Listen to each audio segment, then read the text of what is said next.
días. Mi nombre es Nelson Valderrama. En este momento desempeño las labores de líder de programa de la Unidad de Formulación de Instrumentos de Gestión del Suelo del Departamento Administrativo de Planeación. Soy arquitecto, especialista en planeación urbano regional de la Universidad Nacional de Colombia y he tenido algunos estudios en algunos países relacionados con políticas de vivienda, con ordenamiento territorial y ese tipo de situaciones. En este momento vamos a desarrollar una pequeña conferencia en relación con la noción que el municipio tiene del tema reasentamiento de población. Cuando vamos a hablar de reasentamiento de población, lo primero que tenemos que tener en consideración es la diferencia entre dos conceptos que usualmente la gente confunde, y es el tema reasentamiento de población y el tema reubicación. A nuestro juicio, esas dos palabras no son ni siquiera sinónimos, es decir, son absolutamente diferentes. El reasentamiento, como su nombre lo dice, es de población. Yo puedo reubicar cualquier cosa menos a una persona. A una persona la reasiento o relocalizo dependiendo de las condiciones específicas, pero nunca la reubico. Reubico una cosa. Yo voy a reubicar este tablero y lo voy a poner en otra parte. Eso es una reubicación, pero una persona no.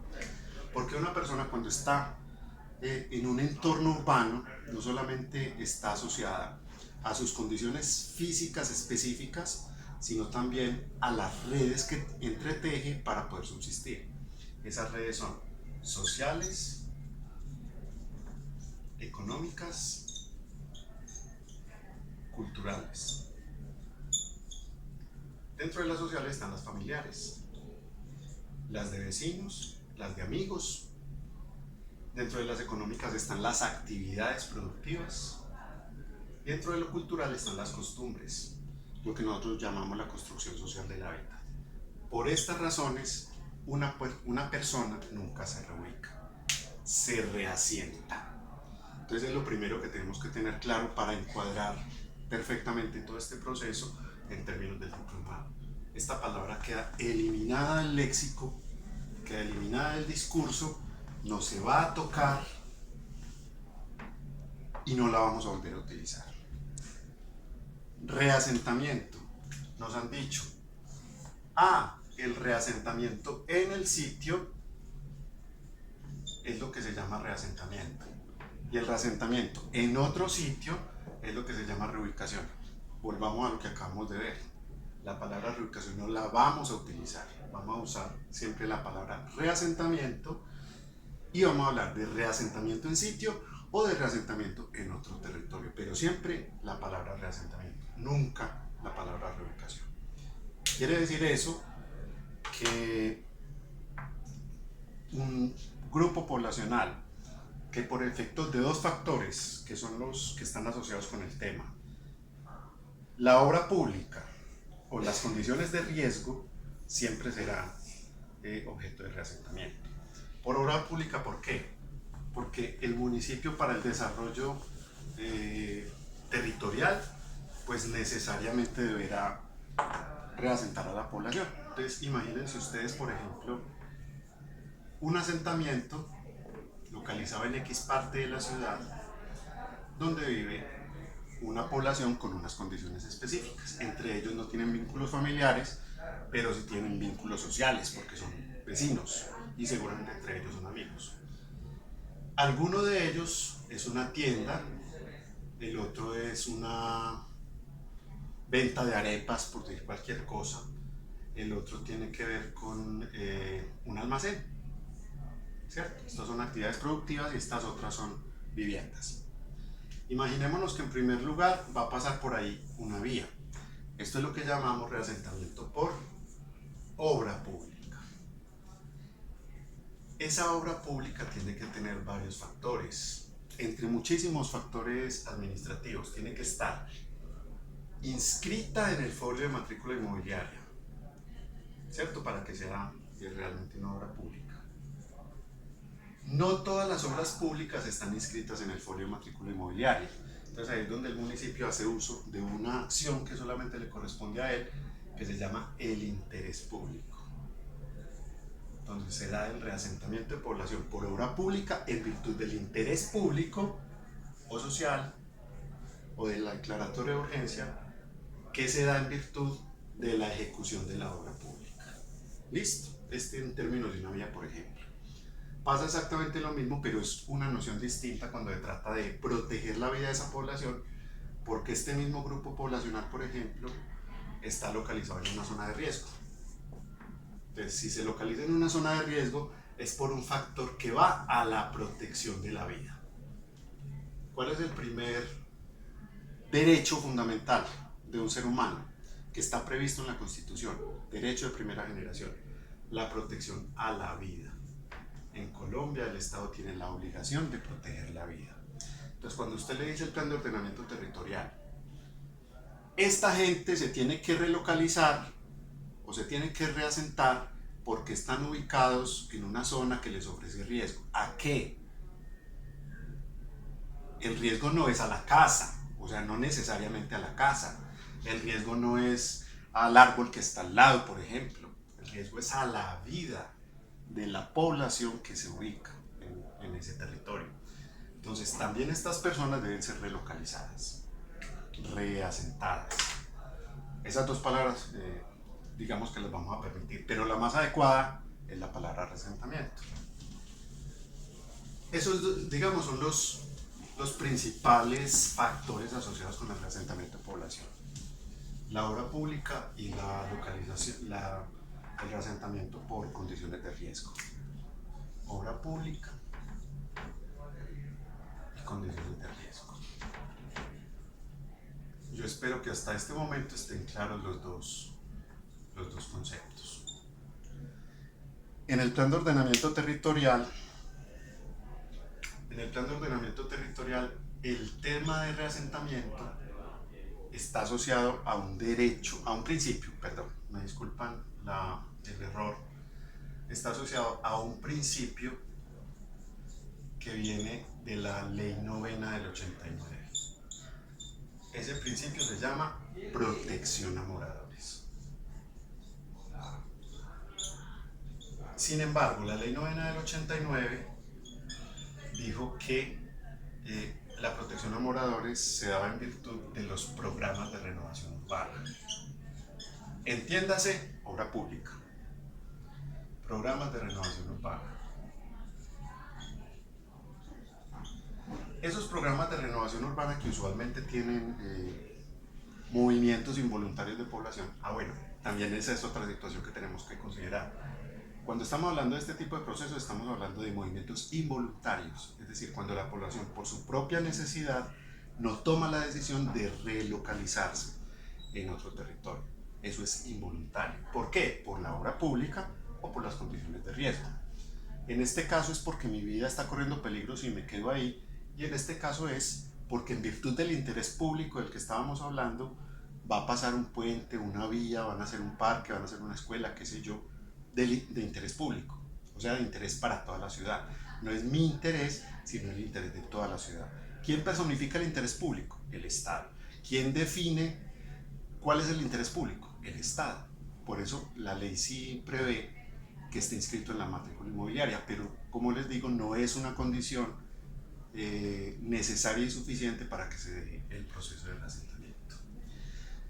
Entonces, en este caso estamos hablando del programa de renovación urbana. El programa de renovación urbana, digamos que está ligado a la obra pública, pero en el municipio de Medellín superamos esa noción y estamos hablando no solamente de reasentamiento de población en términos de la renovación urbana, sino de las condiciones de riesgo para la protección de la vida y de las actividades económicas y productivas.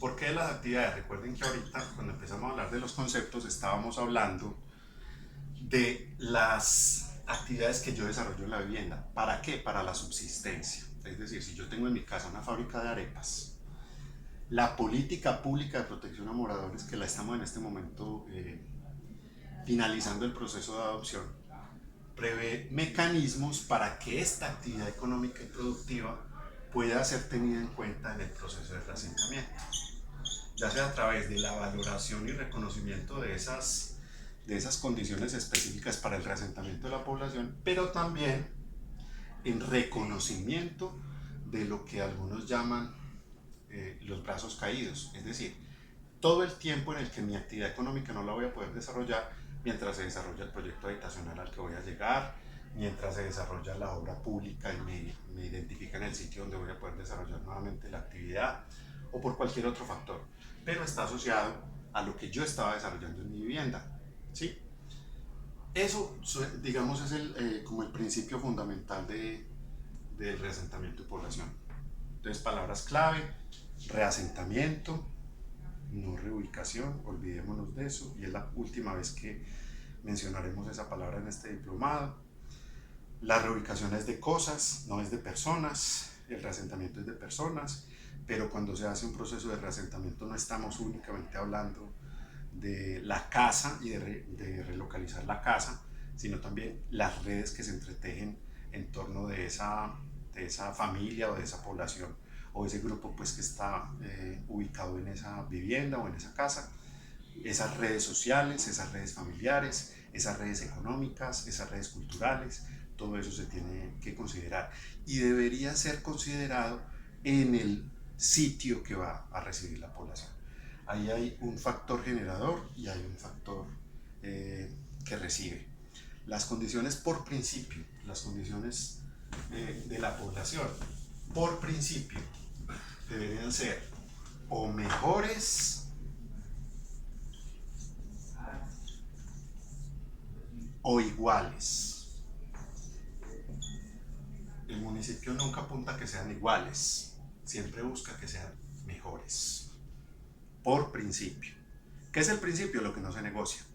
Lo que yo tengo en mi interior que no puedo necesariamente o que no puedo entrar a negociar con otras personas. Eso es lo que nosotros denominamos principio. Entonces, como principio, las condiciones del proceso receptor o del territorio que va a recibir a la nueva población deberían ser mejores. Como principio, vuelvo yo ahí. Ese quizá, hablando de las dificultades que se han tenido en el proceso, ha sido una de las grandes dificultades que hemos tenido. Grandes dificultades que la población usualmente no comparte el territorio que los va a recibir. Para eso hemos venido hablando de algunos factores asociados con eso, como por ejemplo la vivienda usada. A mí personalmente me gusta mucho el tema de la vivienda usada. ¿Por qué me parece importante el tema de la vivienda usada? Porque la familia escoge con una serie de variables, entre ellas el valor, pero la familia escoge el sitio a donde va a ir a vivir. ¿Sí? Usualmente escogen en un entorno cercano a donde estaban, sobre todo cuando tienen una actividad económica. Pero este principio, que la familia pueda escoger, a mí me parece que es muy adecuado y siempre digo, es el que deberíamos usar. En vivienda nueva es donde muchas veces existen los grandes problemas y es porque la oferta del municipio está asociada a las actuaciones urbanísticas que el municipio esté desarrollando. Entonces, si el municipio está desarrollando un macroproyecto de vivienda en un territorio X de la ciudad, pues lógicamente él va a acudir a esas alternativas de proyecto para que la población escoja si se va a ir a vivir allá. Aquí tenemos, por ejemplo, el caso de Ciudadela Nueva Occidente. Tenemos el caso, por ejemplo, de un sector que se está desarrollando en la Comuna 9 que se llama, bueno, se me fue el nombre en este momento, pero hay un proceso de reasentamiento que se está desarrollando en este momento en la Comuna 9 y algunos otros ejemplos pues, que el municipio ha desarrollado. Como les digo, aquí el caso es que la familia escogería el proyecto dentro de las alternativas que el municipio le ofrece, no la vivienda, que en este caso escoge la familia a dónde se va, no solamente con su actividad productiva, sino preferencialmente con sus redes. Esto es lo importante. En el proyecto de vivienda nueva, lo que privilegiamos siempre es que la población sea reasentada en su totalidad. Es decir, si hay 400 grupos poblacionales, 400 grupos familiares que van a ser reasentados en un territorio, ojalá esos 400 grupos familiares, el receptor los pudiera acoger igualmente a esos 400 grupos familiares. Esa sería la condición ideal de la vivienda nueva. Pero como les digo, el municipio siempre debe acudir a la baraja de opciones que tiene. Por eso, en muchos casos, un grupo poblacional que era, por decir algo, de 150 grupos familiares, 50 terminan en Nuevo Occidente, 50 terminan en Ciudad del Este, que así se llama el otro, y 50 terminan en cualquier otro proyecto que se esté desarrollando, por ejemplo, el Socorro. ¿Sí? Entonces ahí es donde se empiezan a fragmentar esas redes. Y esa situación original que teníamos termina sin cumplirse. Por eso a mí personalmente me gusta el tema de la vivienda nueva de la vivienda usada para el reasentamiento de la población, porque la población tiene la posibilidad de escoger. A mi juicio, este es quizá el más grande problema que tenemos para el proceso. Otra cosa es que cada una de las instancias del municipio de Medellín tiene unas funciones. Dentro de ese marco de actuaciones, cada instancia desarrolla sus actuaciones. Y como son instituciones distintas, no siempre las prioridades que tiene una institución son las mismas que maneja la otra institución. Entonces ahí es donde nos encontramos con diferentes lenguajes, que la institución fulanita de tal le dijo una cosa y que la institución fulanita de tal le dijo la otra. Uno no puede ya entrar a mirar cuál es la más conveniente o la menos conveniente, sino que son lógicas institucionales que se desarrollan al interior de la municipalidad. Ese, a mi juicio, es el gran problema. El gran reto que tenemos nosotros es la adopción de la política pública de protección a moradores y actividades económicas y productivas. Si ustedes lo han notado, tenemos no solamente la protección a la actuación propiamente dicha, sino a la actividad económica. ¿Sí? Entonces ahí estamos hablando de 11 hechos de protección que en otro momento estaremos mirando, y estos 11 hechos de protección son los que garantizan la protección. ¿A quién? Al morador. Entendiendo morador como cualquier persona que tenga algún tipo de interés: el propietario, el inquilino, el tenedor, la persona que tiene su actividad económica, el que transita con algún tipo de interés por ese territorio. Toda esta gente son moradores. Fue lo primero que desarrollamos cuando empezamos a desarrollar la política pública. A mi juicio, este es el gran reto. Si hablábamos ahora de que las diferentes instituciones tienen una serie de prioridades distintas, o que cada una entiende como su prioridad, entonces otro reto es la articulación interinstitucional. La articulación interinstitucional garantizará que en el evento en que una instancia tome una decisión en relación con el movimiento de la población, la otra pueda responder de manera adecuada. Por ejemplo, nos encontramos en algunos procesos en los que la población llega al territorio, pero no hay todavía una institución educativa cercana, cuando en el sitio original tenían su institución educativa y los niños podían tranquilamente llegar a ese establecimiento público a educarse. Cuando se trata de vivienda nueva, debemos entender que el proceso apenas está en desarrollo, entonces no vamos a encontrar todas esas mismas situaciones. De ahí que la pretensión que les decía ahorita de la vivienda usada como una de las alternativas más estratégicas para el proceso de reasentamiento se dé en esa función, en que ya estamos llegando a un territorio que está consolidado y que ya tiene unas situaciones urbanísticas que le son propias. Sin embargo, ahí, seguramente ustedes ya lo están pensando, no estoy garantizando que las redes, que es lo primero que empecé a proteger, se protejan, pero ya es la familia la que toma la decisión.